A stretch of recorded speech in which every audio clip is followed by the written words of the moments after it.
Olá, tudo bem? Dia 8/1/2020. Bom dia ou boa tarde. Pessoal, eu fiz um vídeo falando das estruturas da progressão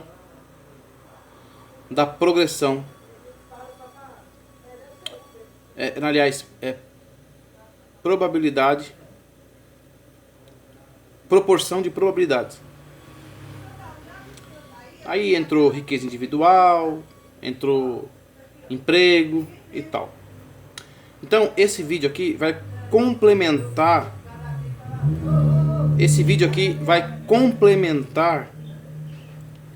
o vídeo anterior, feito acho que ontem. Depois daquele vídeo veio perguntas. E aqui é lamentavelmente a parte teórica da economia. Aqui é a parte teórica da economia. Então veja bem. Então, para você entender a situação que está o Brasil, eu vou te falar de algumas coisas aqui de forma figurada, mas você vai entender bem. Você vai aprender que você não é besta. Olha só. Então a gente vai falar de geometria da estrutura. A gente vai falar de geometria da estrutura. A gente vai falar de economia, estabilidade como uma árvore. Sabe por quê? A gente vai falar de estabilidade porque teve um tiozinho aí que ele tem quase o dobro da minha idade e acha que eu não sei da estabilidade como uma árvore. Eu vou explicar. A economia como uma diarreia, custo da máquina pública, emprego e a riqueza individual que está em xeque, estabilidade da economia do Brasil, crescimento vezes a contenção de desastre, o desemprego, baixa produtividade, alta taxa de importação, mecanização dos meios produtivos, importação com alta taxa. Pois bem,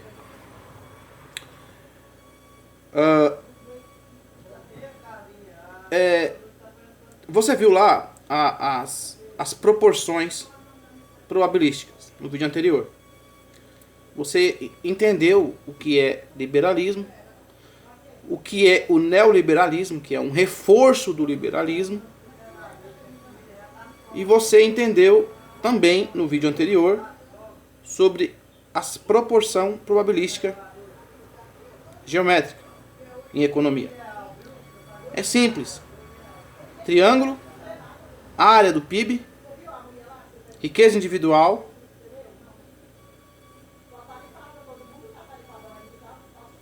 e população mundial.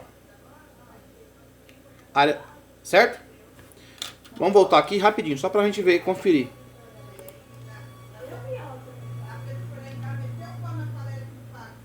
Vamos só aqui, vamos só relembrar. Então você tem aqui a emprego, trabalho e produtividade, era uma única expoente. Você tem o PIB, a área de progressão de desenvolvimento econômico. Você tem a progressão de desastre, que é o meio ambiente. E você tem a riqueza individual e, por último, a população mundial no ano de 1900. Beleza? Isso ficou bem claro, não é? Então, beleza. Agora, veja bem. A geometria da estrutura. A geometria da estrutura. Pessoal, o Brasil é um território muito grande. O Brasil, ele é um território muito grande. É um dos maiores países do mundo, ou se eu não me lembro em geografia, é o 5º país maior do mundo. E isso tem um custo para ser assim. Economicamente dizendo, com base nos recursos naturais. Então, se você fosse fazer uma escala logarítmica, baseando na capacidade do empresário possibilitar emprego nos 4 pontos cardeais do Brasil, é impossível. É impossível. Porque o Brasil ele tem uma extensão muito grande. O Brasil ele é muito grande.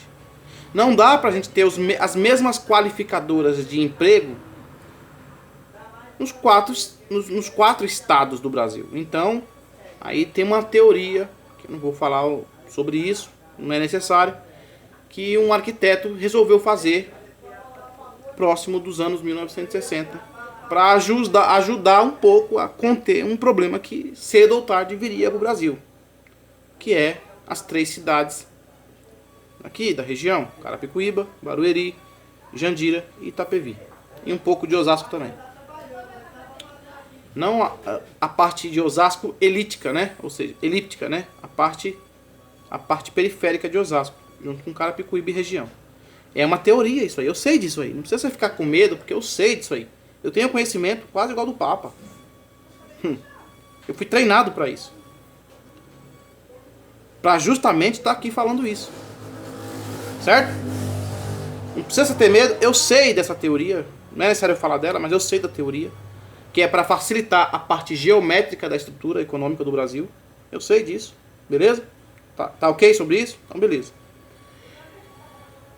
E aí, teve um senhor que falou o seguinte: Oswaldo, o Brasil, a gente faz o seguinte: a gente mantém a estrutura e dá baixa e alta, mantendo a estrutura.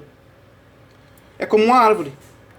A árvore tem a raiz, o caule, os galhos, as flores, as folhas.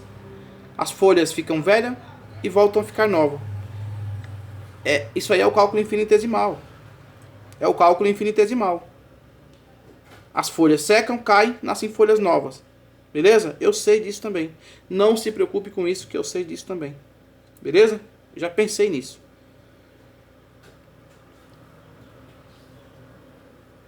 Esta estrutura do Brasil, pelo tamanho que ele é, o Brasil tinha que ter um ciclo cíclico.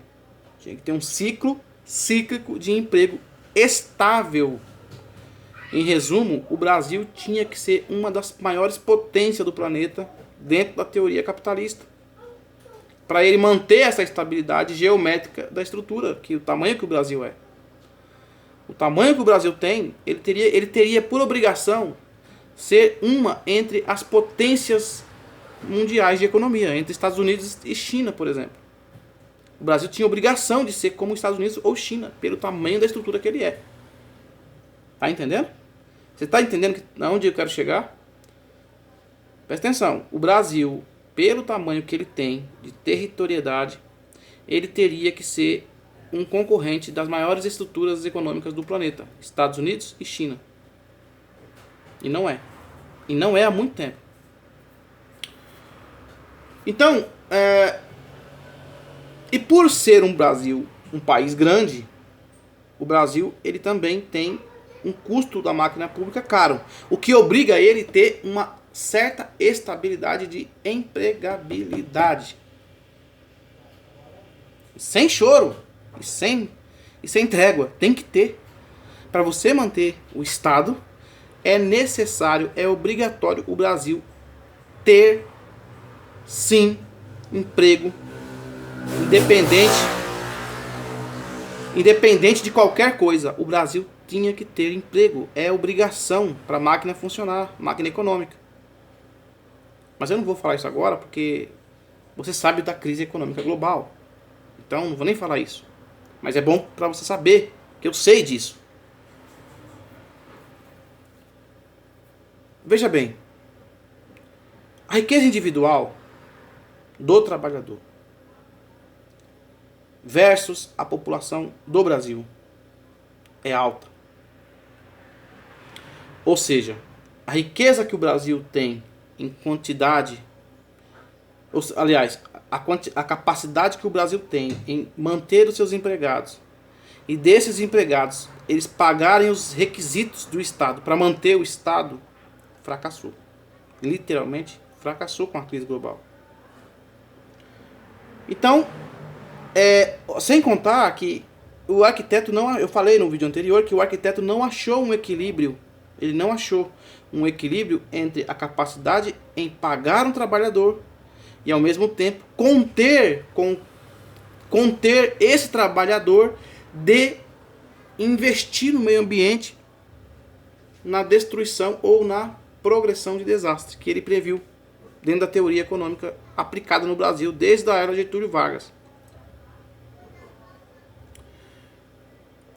Então, como é que você mantém uma estrutura geométrica de nação, de país, sem estabilidade da economia, onde você não acha um parâmetro entre o crescimento e a contenção de desastre? E sem contar que o Brasil de hoje, o Brasil de 2020, não é o mesmo Brasil do ano de 1900. O Brasil do ano de 1900 tinha baixa população, a área do PIB do Brasil era muito pequena e o negócio cresceu. O negócio cresceu. Quer dizer, o Brasil sem consciência do que estava acontecendo no mundo, e mesmo que também tivéssemos consciência na época de Getúlio Vargas, Tancredo Neves, etc., os primeiros presidentes do Brasil do século passado, mesmo que essas pessoas tivessem ciência desse problema de hoje ou da época, não teria como resolver isso no século passado. Porque a única mecânica que nós tínhamos no mundo era a mecânica monetária de papel fiduciário sobre a hierarquização da elite global. Então, as causas e consequências do Brasil hoje é praticamente natural e histórica.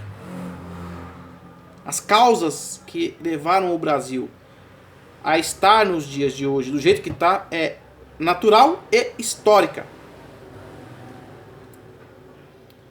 Não teria como. Então praticamente nesse diálogo você vai entender que tudo se inverteu. O que era fácil fazer no Brasil no ano de 1900 ficou pior no ano de 2020. Por quê? Porque a estrutura cresceu. A estrutura cresceu e ela depende de requisitos que estão em declínio na natureza ou que prejudicam a natureza, que no caso derivado de petróleo. Está entendendo? Então o Brasil ele é um gigante por natureza, ele cresceu a estrutura e isso vai começar a gangrenar por todo o Estado Nacional do Brasil. Ou seja, quando a economia der sinais de fracasso nas grandes metrópoles, significa que no interior vai estar pior ainda. Porque é como se fosse um coágulo, né, que vai dar um problema ali e vai se espalhando para o país todo na tendência ao agudo. Para você manter a estrutura, você tem que ter uma constante. Para você manter a estrutura funcional governamentista do Brasil, você tem que ter uma constante econômica, que só é possível fazer essa constante econômica dentro de um ciclo de produtividade, trabalho e emprego. Fato este que o Brasil não está conseguindo mais. O Brasil tem aproximadamente 14 milhões de desempregados. E ao mesmo tempo também que essa escala de desemprego é alta, ela é necessária, porque, que nem eu falei, se hoje 50% dos brasileiros que estão desempregados ou 100% dos brasileiros que estão desempregados conseguissem empregos baseados na CLT, e você sabe que a proporção de trabalho é a mesma proporção de fluxo de dinheiro. Se todos os desempregados no Brasil hoje, da noite para o dia, passassem a estar empregados, as riquezas que eles adquiriram na CLT dos dias de hoje, eles causariam ainda mais danos ao meio ambiente. Então, eu deixei bem claro ali, ó, a economia do Brasil como uma diarreia. Para você entender que a situação que está o Brasil, se a gente colocar dinheiro para aquecer a economia como as pessoas estão querendo, seria como dar lactopurga para quem está com diarreia. Ou seja, o cara já está com diarreia e você taca lactopurga nele para ele cagar mais ainda. Não adianta.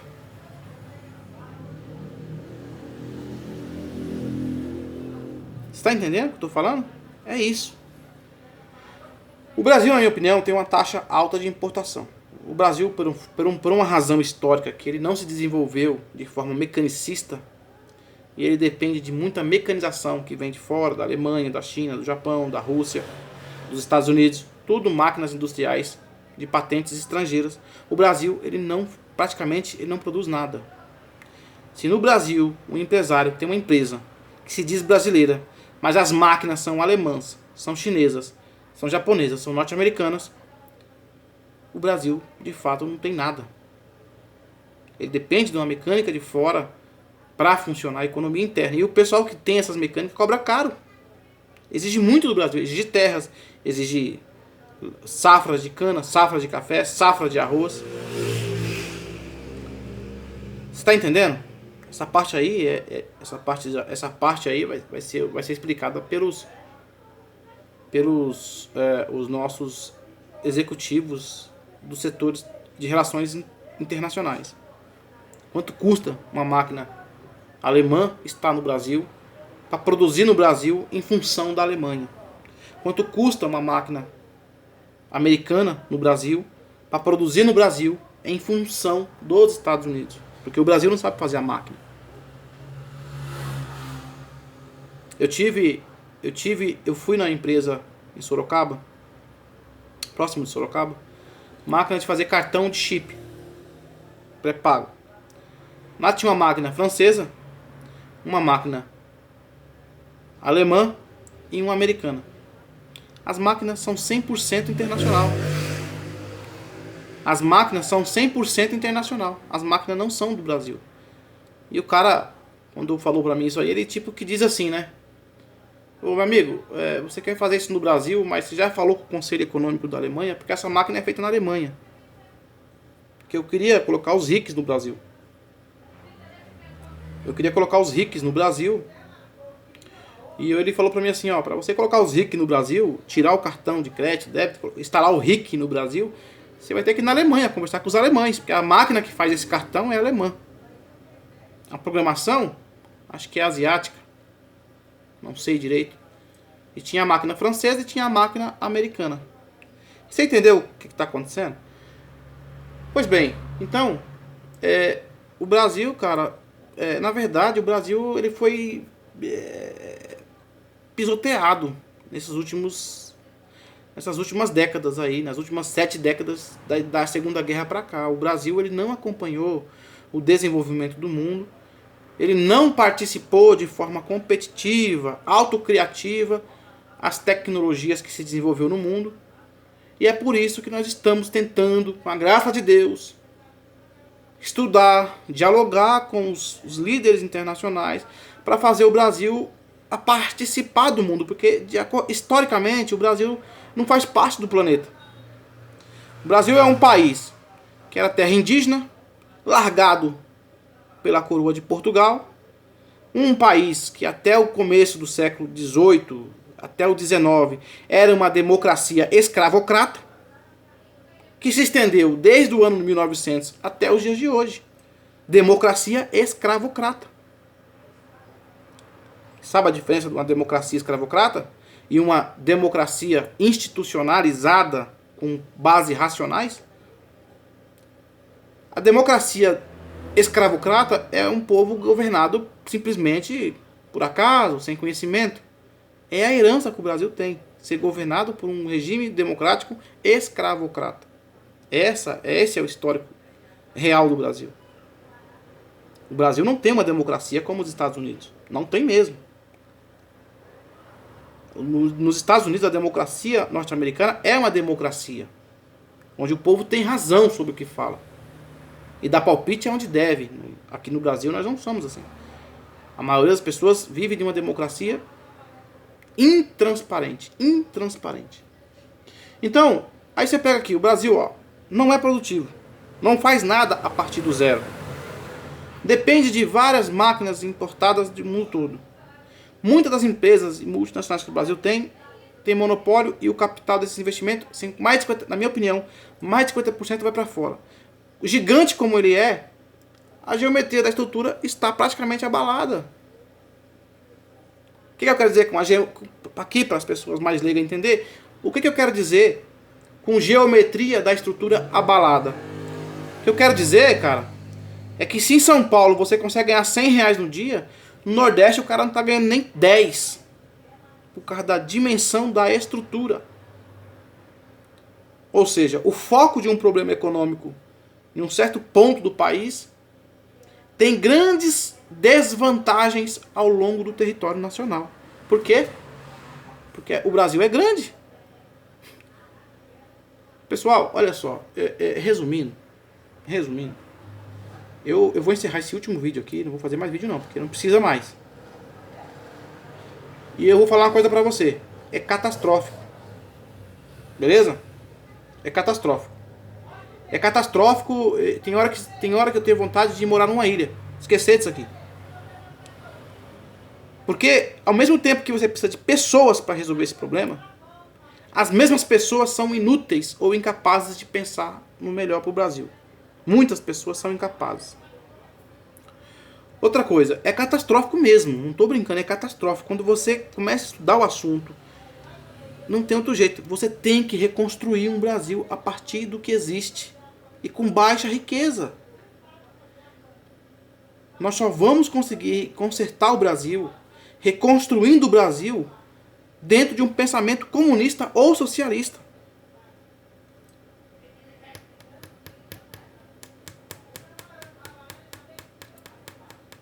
Por quê?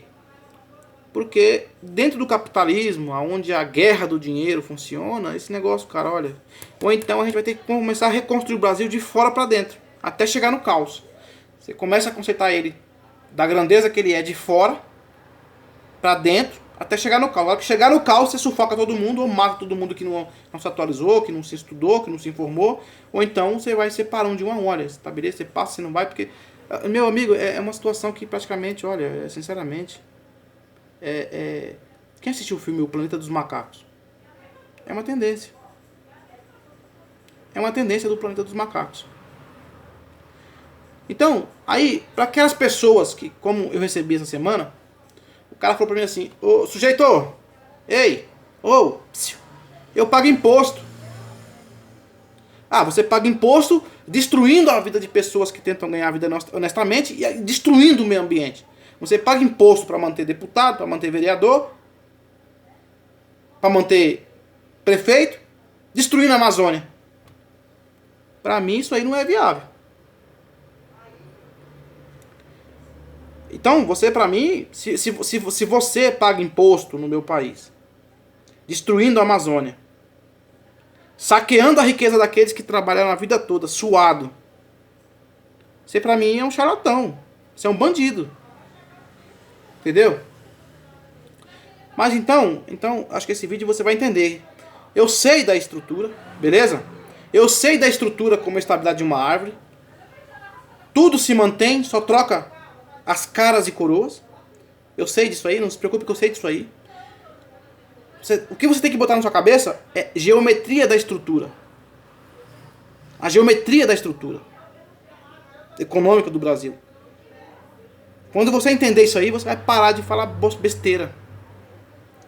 A geometria da estrutura significa, se eu consigo comprar um saco de arroz aqui onde eu tô, alguém na Paraíba não vai conseguir comprar esse saco de arroz, cara. As dimensões estruturais, geográficas e demográficas do país é muito diferente. Você não tem noção do que é isso aí. E você me reclama porque você está na Avenida Triunfo, com a loja de componentes eletrônicos, reclamando porque não está vendendo nada. Simplesmente porque o Banco Central parou de imprimir dinheiro em excesso. Fala uma coisa pra você. Outra coisa. Todos os caixas eletrônicos que tem na Grande São Paulo estão cheios de dinheiro. Estão cheios de dinheiro. Se você não está vendendo o teu produto, é porque o povo não está tendo emprego. O dinheiro está aí. O dinheiro está nos caixas eletrônicos. Você está entendendo? O dinheiro está nos caixas eletrônicos.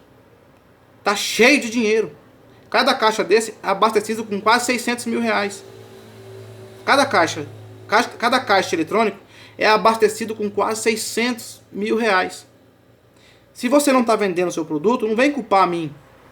Não vai culpar o ministro Guedes. Não vai é porque o Brasil está sem emprego. E talvez o teu comércio já está obsoleto diante das tecnologias existenciais. Que também a China não está vendendo. Você quer saber? Eu estou por dentro do mercado chinês. A China está com N produtos para vender e não vende. Porque o Brasil simplesmente parou. Então, não vem me culpar. É um problema estrutural na economia. E presta atenção no que eu vou falar para você. Não adianta você vir falar para mim da estabilidade como uma árvore. Eu sei. As coisas ficam e se trocam as pessoas. Eu sei disso. Eu sei dessa teoria, de cor salteado. Mas pense na geometria da estrutura econômica a nível nacional. Beleza? Bom, agora que eu já falei mais uma parte da teoria, eu vou falar mais uma coisa. Nós estamos pensando... Eu quero que vocês me dêem licença para me trabalhar, porque eu preciso trabalhar a minha vida normal e trabalhar aqui na internet. É natural. Agora que vocês sabem onde eu estou, beleza? Então, deixa eu trabalhar. Nós estamos pensando em estruturas econômicas seculares. Nós estamos tentando achar um espaço entre a simbiosidade da vida e estruturas econômicas densas para manter uma estabilidade a nível territorial do Brasil. E isso envolve engenharia pesada, assuntos muito sérios do Brasil. E eu não tenho quase certeza sobre o que eu vou dizer, mas eu acho que nós conseguimos essa estrutura. Só vai colocar em prática. Beleza? Então, densas estruturas econômicas seculares. Nós não estamos pensando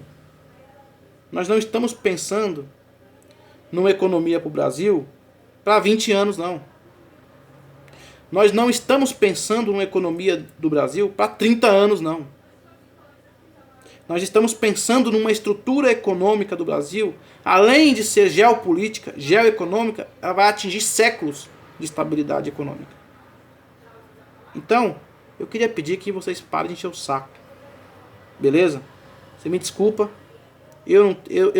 Se o Banco Central, esses caixas eletrônicos aí, 24 horas, eles são Casa da Moeda, eles são todas as unidades de bancos privados embutidos dentro do banco.